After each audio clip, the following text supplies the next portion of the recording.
Orasyon para sa taong kinukulam. Pwede rin sa pagpapalubag ng loob.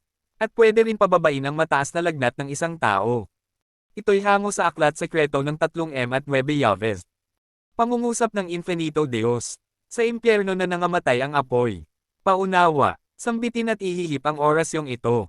Sa pandakaking itim at ideity sa alinmang parte ng katawan. Ng isang taong kinukulam.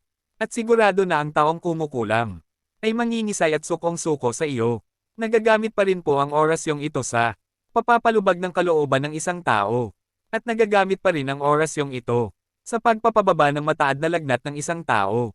Ngunit sasambitin po ninyo ang orasyong ito ng 3 beses, na sabay hihip sa tuktok ng may sakit. Narito po ang orasyon. Hip Om, Hip It, Hip Dei, Shendit, Raise Purpose, Pin, Fu. Tandaan, gamitin lang po ng tama. At may pananampalataya, at makakamit ang katuparan ng bisa. God bless.